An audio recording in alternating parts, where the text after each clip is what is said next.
Good afternoon and welcome to the OOH-RAH Report. I am your host, Anthony Kevert, and today we are looking at the Skyline Sports Report, but we're going to do things a little bit differently because we have a surprise coming up later this week. The Skyline Sports Report will come out a little bit early, and we will include the divisional round of the NFL playoffs. So first thing first is that, yes, we have had the divisional round of the playoffs completed, and there hadn't been that many surprises in my opinion. We had the Green Bay Packers defeating the Los Angeles Rams 32-18, and yeah, this was kind of what I expected. Aaron Rodgers has been on a roll as of late, and he wasn't going to stop for the Rams, and he basically showed it, putting up 16 in the second right before half, and at that point it was over for the Rams, and I just really didn't. They had no real answer for pissed off Aaron Rodgers, so of course that was the outcome, and I do like Green Bay's odds going into the championship game this upcoming Sunday. But of course, we have to look at who he's playing, and of course, that took us to the old man game, as a lot of people were calling it, as the Tampa Bay Buccaneers, headed by Tom Brady, took on the New Orleans Saints, head up by Drew Brees, which was possibly his last professional game as a quarterback in the NFL. And this was a good game. I kind of was a little upset about how it ended. I thought it would be the closest game all weekend, but it ended up not being that. That honor went to another heart-pounding game from earlier in this day, but 30-20 was your final, and Tom Brady did Tom Brady things, and that's about it. That's really all you can say. I was a little surprised the Saints had the Buccaneers number in the regular season for the entire year, and yeah, they got close in this game, but a few bad turnovers in the fourth kind of sealed the deal for the Saints. And I really am kind of sad if this is Drew Brees' last game. He's been so good, and it's a real shame that he only has one Super Bowl title to his name, where Brady really doesn't need another one. But this is how the chips fall, and it's really just up to Brees and his family if he wants to hang it up and call it a career. I would be disappointed if he did, but Father Time is undefeated. So the other games leading to the other championship game is the Bills defeated the Ravens 17-3, and this was a nice blowout for the Bills, and this was the kind of win they needed to go into the AFC Championship game, and they look really deadly, and I think that they do have a chance if we do not see a certain somebody in the AFC Championship game. We'll get to that in a moment.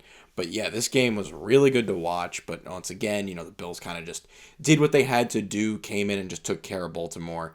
And yeah, I'm really happy that the Bills are going to their first AFC Championship game in over 20 years, and it just feels really good to see this. And I have a lot of friends who are Buffalo Bills fans, and they're excited just as much as I am, if not more, to see surprisingly, a New York team. Don't forget, this is still a New York team possibly having a chance to make the Super Bowl that isn't the Giants or the Jets. So it should be very fun to see how the AFC title game goes. And I will not be upset if the Bills do come out and go to the Super Bowl this year.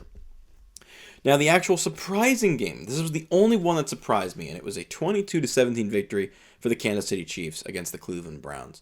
And this game had no reason to be this close at the end of the game. It shouldn't have been. But, Patrick Mahomes got hurt. He had a concussion, so he had to go out, and that's my it factor for the championship games.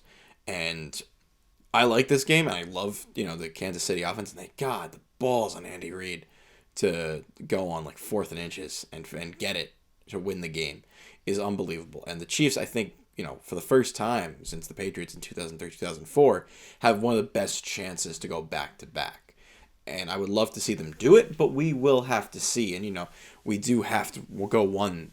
Any given Sunday, anything can happen. And I think if Patrick Mahomes is not available for the AFC Championship game, then, the Bills may have a shot here. And I would like to see them actually I think they'll have a really good game. So now my preview for the Championship Sunday, as we have for the NFC, the Tampa Bay Buccaneers taking on the Green Bay Packers.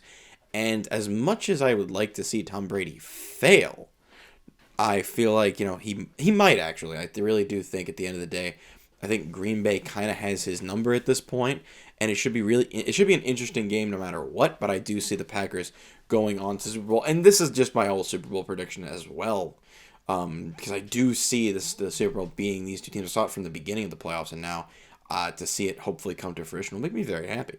But I see the Green Bay Packers defeating the Tampa Bay Buccaneers. I wouldn't be surprised if Brady wins, but I feel like, Aaron Rodgers and the Packers are just too good at this point. And yeah, the Green Bay Packers will go to the Super Bowl this year. And who will they be playing? In my opinion, it will be the Kansas City Chiefs. And I could see the Kansas City Chiefs doing this even without Mahomes, but it will be much, much harder without him. But I do see the Bills this will go down to like a field goal in the fourth, I think, for this game to be as close as it is. But yeah, so my Super Bowl prediction will be the Kansas City Chiefs taking on the Green Bay Packers. So now moving over to the rest of the Skyline Sports Report, we'll go to basketball quick, as the Nets are riding high on a 4-game win streak after a big win with the debut of the Beard in Brooklyn. And I gotta say, James Harden looks really good in his debut for the Nets, and I'm really excited to see what they're able to do if all three of them are extremely healthy, and if they can actually make a run to like an Eastern Conference Finals appearance, or even a Finals appearance or championship. On the other side of New York, we have the New York Knicks, who actually have not been doing that bad. They are currently riding a 2-game win streak, and they will go up against the Warriors on the 21st. So they may lose it there, but I would like to see the Knicks to continue to do this well. They're not going to go anywhere in the standings. They're currently 7-8, right above the Raptors. That's the only team that's behind them, and even the Raptors are riding a 2-game win streak, and Brooklyn's right above them with 8-6. I don't see the Knicks doing much, but I feel like this could be a really good season for them to just be okay and be happy. So now to the ice we go, as the Islanders and Rangers are both in action this week. The Islanders take on the Bruins twice, and the Rangers take on the Devils twice. And both of them just finished up a series at Madison Square Garden to open up their season, and it was basically a game of Uno, as the first game saw the Islanders defeat the Rangers 4-0, and then the Rangers came back and walloped the Islanders 5-0 last Saturday night. But I do like the way both of these teams did come out and start, and it should be, once again, a really fun season ahead of us in the NHL. So, let me know what you guys think about the NFL playoffs and New York City sports, everything that's going on right now in New York City sports, in the comment section below, and hit the like and subscribe button. They do go a long way, and I will see you all next time here on the OOH-RAH Report.